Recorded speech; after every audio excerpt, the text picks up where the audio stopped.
Tropes infest every modern film, whether they acknowledge it or not. There's a basic formula to screenwriting that writers must follow in order for a film to be comprehensive and entertaining. And even with the advantage of limited run series, they still incorporate the 3-act structure. To have character A reach destination B, C must happen. And these usually become staples of whatever genre the film is set in, such as horror victims splitting up and running straight into danger, to spies being betrayed by someone and suddenly finding themselves on the run, and so on. As critics, we love to point out these and make our jokes, and there's no better celebration than that of a parody film. Funny enough, parodies even became a major part of the porn industry, of all things. Before we begin, please like, share, and subscribe to our channel. Every new sub helps us achieve our goal and keeps us motivated to create new content. With that being said, I'm your host, Jamie, and here are 10 of the best, most hilarious parody films. Number 1, Scary Movie. 25 years ago, the Wayans brothers gave us a gleefully lowbrow Zucker Brothers style parody of a slew of 90s era horror films. 2000 Scary Movie is a frequently funny flurry of pop culture, raunch, shock value, and yes, even the occasional cleverness. In the summer of 2000, this was the must-see film. Granted, I was only 12 when it came out. It was practically a rite of passage to see it. As soon as Blockbuster had it, I bought it, and the rest was history. Scary Movie follows Cindy Campbell, played by brilliant comedic actress Anna Faris, in her breakout role. The film's plot is mostly an amalgamation of Scream and I Know What You Did Last Summer. Both were coincidentally written by the stellar scribe Kevin Williamson. A group of teens, played by actors in their late 20s and early 30s, an actual joke from the film, accidentally murdered someone on the road the previous summer. It's a new school year and they're being stalked and murdered by a killer who resembles the iconic Ghostface.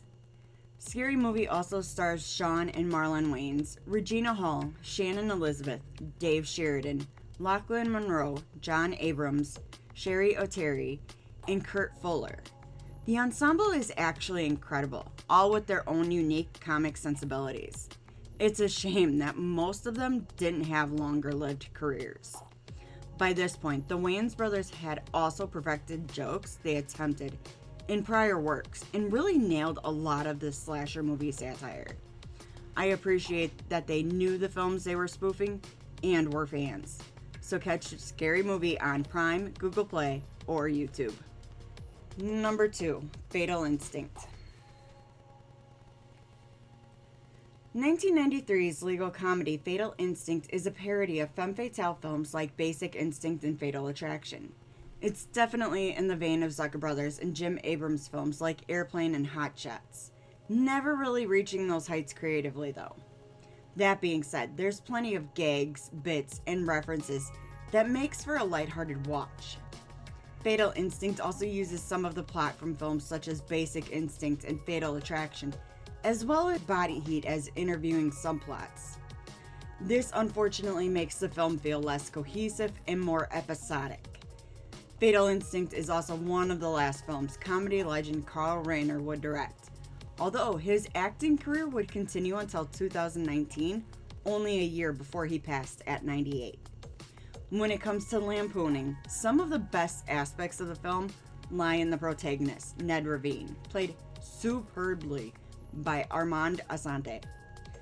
He is a brilliant walking parody of 40s noir detective, and frankly, holds the film together. After all, Fatal Instinct is rifing courtroom drama too. One of my favorite references is the inclusion of Bob Uecker, rest in peace, as an announcer for the courtroom scene. Fatal Instinct does not overstay its welcome, as it is a brisk 90-minute venture. You can stream it on ViX, Sling, Tubi, Pluto, MGM+, Billo, Prime, Google Play, or Fandango.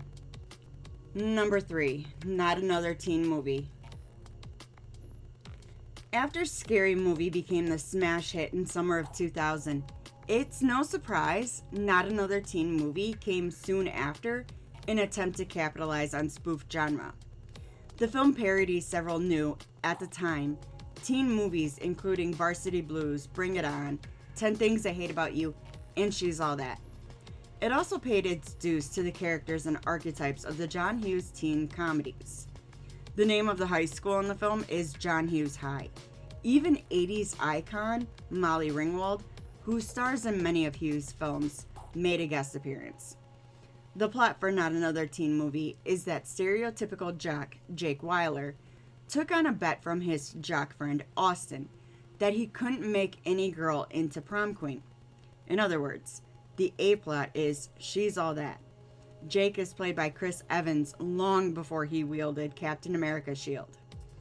Not Another Teen Movie is how I was first introduced to Evans, and he has undeniable comedic chops. The film features a slew of unappreciated comedic talent, including Jamie Presley, who plays the head cheerleader and would go on to star in NBC's critical darling, My Name is Earl. Eric Christian Olsen, who plays Austin, would show up as comedic relief as part of the long-lasting hit series NCIS Los Angeles. Even Scream 3's Tyson, played by Dion Richmond, would play Malik, aka the token black guy. So if you want many nostalgic blasts from the past, check it out on Google Play, Fandango, or Prime. Number 4. National Lampoon's Loaded Weapon.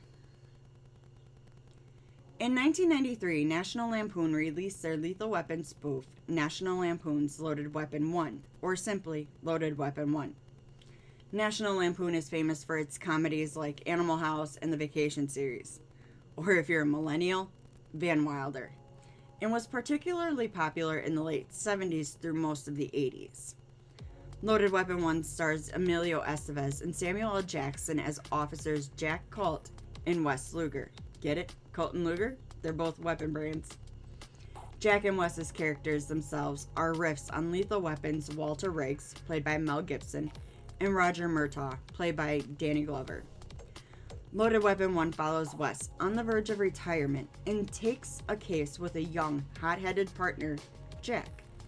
They're to investigate the murder of Wes's old partner, played by EGOT member and comedian Whoopi Goldberg. Director Gene Quintano, best known for writing Police Academy 4 and 5, stuffs this film full of silly bits, Zucker-esque wordplay, fun cameos, and background gags. While not everything lands, and sometimes is actually more distraction, we're not watching Loaded Weapon 1 for anything cerebral. The film takes plenty of pot shots at all the 80s action films, and it doesn't overstay its welcome as it's 82 minutes. And you can watch it over on Google Play, Fandango, or Prime. Number 5. Shaun of the Dead. The first film in what would become Edgar Wright's Cornetto trilogy, all which features Simon Pegg and Nick Frost as the protagonists, 2004's horror comedy Shaun of the Dead only just celebrated its 20th anniversary just last year. The film is a truly sublime parody of classic zombie films like George A. Romero's Dawn of the Dead. Shaun of the Dead has developed into a beloved cult classic. The filmmakers certainly committed to the authenticity of the zombie subgenre. The biting satire is just the tip of the iceberg in this hilarious zombie gore fest. One of the many cool things about Shaun of the Dead is it could easily aesthetically fit into George A. Romero's Living Dead universe. This marks a shift in the parody subgenre, whereas the aesthetic would be intentionally cheaper looking than what was being parodied. Edgar Wright and everyone behind the film are fans of the zombie subgenre, and it shows. Pegg and Frost have a wonderful dynamic, and their characters bring the funny as well as the pathos. If you don't care one way or another about the humor, Shaun of the Dead will satiate your appetite for zombie mayhem. But I'm assuming you're looking for some deep belly laughs if you're listening to our spoof list. So watch Shaun of the Dead on Google Play, Prime, or Fandango. Number 6. Tropic Thunder. Iconic funny man Ben Stiller directed 2008's surprise hit comedy Tropic Thunder. Stiller is also one of the 3 credited screenwriters for the film, as well as the lead. This wasn't Stiller's first or last outing as director, but it's certainly his most popular. Tropic Thunder sees action star Tug Speedman, played by Stiller, filming the upcoming war film Tropic Thunder. His co-stars include Australian method actor Kirk Lazarus, played by Robert Downey Jr., lowbrow comedy actor and cocaine addict Jeff Potnoy, played by Jack Black, newcomer Kevin Sadowski, played by Jay Barsal, and closeted rapper Al Pacino, played by Brandon T. Jackson. The great thing about Tropic Thunder is it's not just a parody of action films and the prestigious war films, but it lampoons performer types as well as the industry itself. The film is definitely referencing the Apocalypse Now documentary, Hearts of Darkness, A Filmmaker's Apocalypse. In Tropic Thunder, all these actors are placed in a jungle with alleged hidden cameras everywhere by their eccentric director. The idea is to get authentic performances out of them using guerrilla-style filmmaking. Little do they know they are in the middle of an actual war zone. The humor in Tropic Thunder ranges from dark, gross out to satirical, and the ensemble nails it with standout performances from Robert Downey Jr., who was nominated for Best Supporting Actor Academy Award and a BAFTA, and Tom Cruise as the charismatic, albeit temperamental producer Les Grossman. You can catch the buck-gusting 2008 Critics' Choice for Best Comedy on Google Play, Fandango, or Prime. Number 7. Airplane. 1980's Airplane is the Zucker Brothers' OG parody film and often regarded as one of the funniest films of all time. It is the original disaster film spoof, making fun of films like the airport films that ran through the 70s.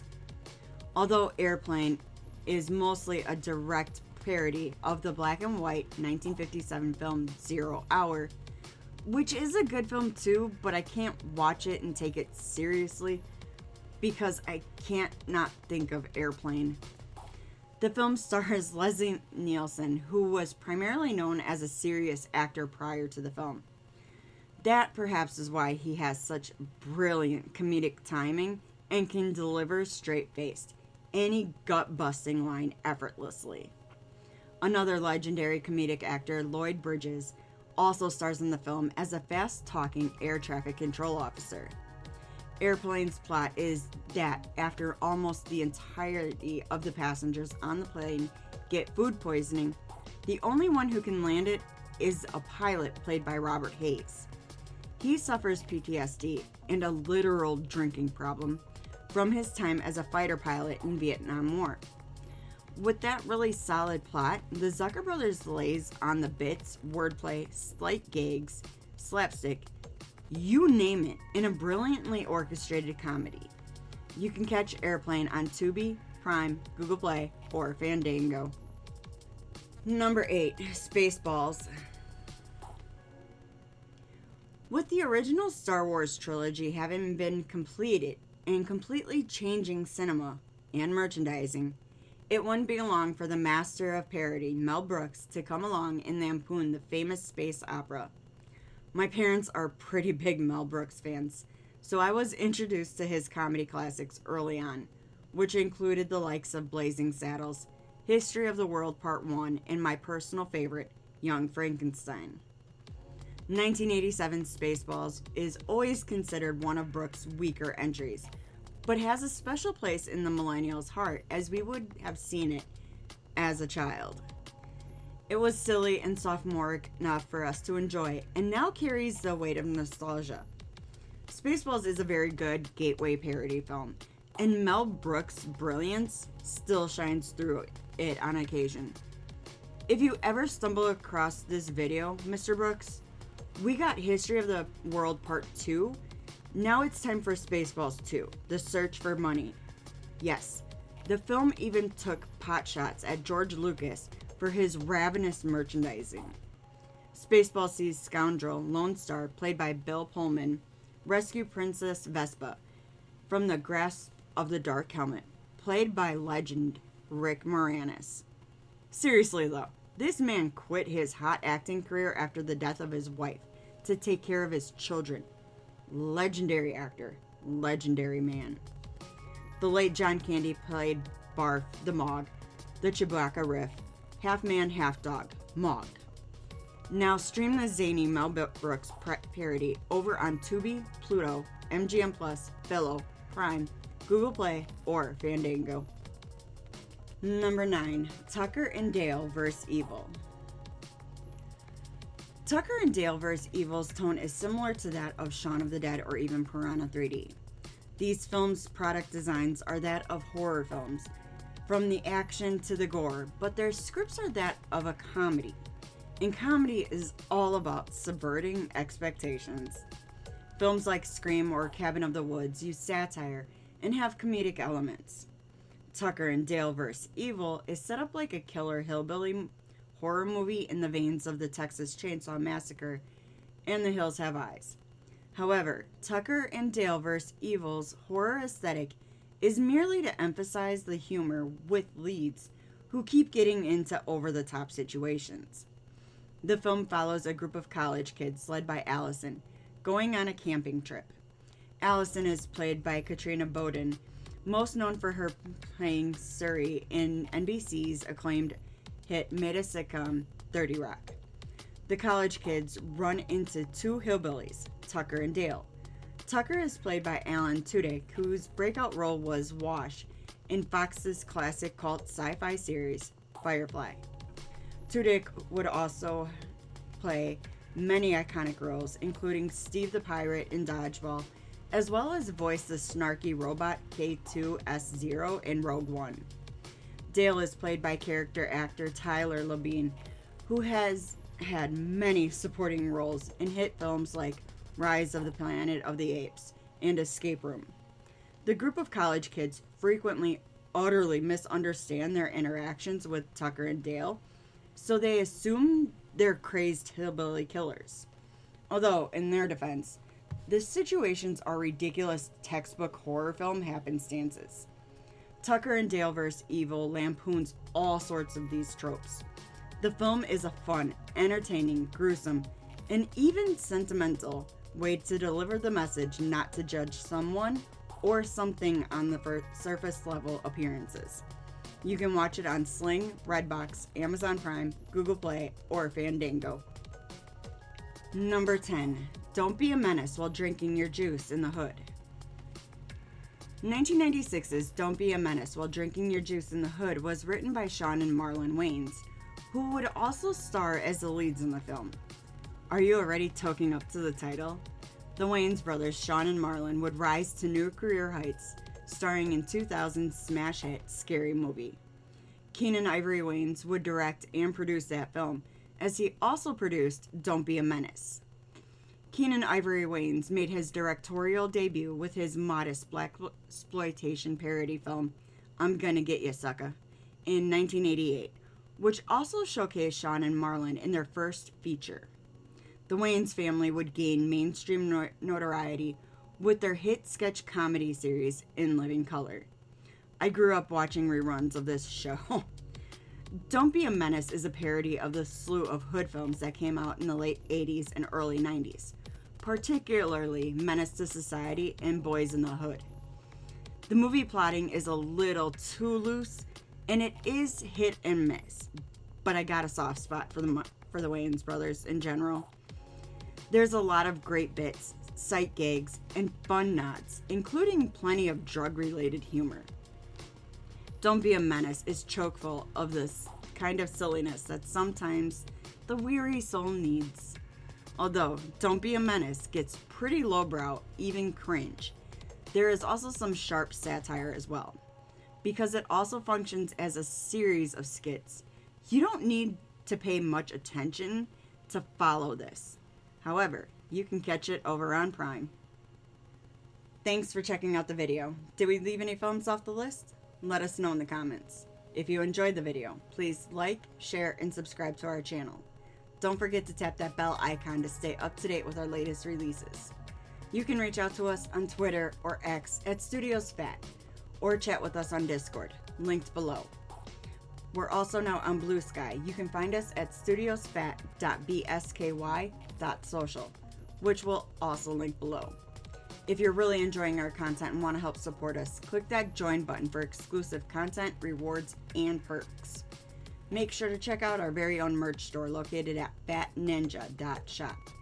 All proceeds go towards our next film project, so we'd greatly appreciate it. I've been your host, Jamie. Thanks again. See you in the next one.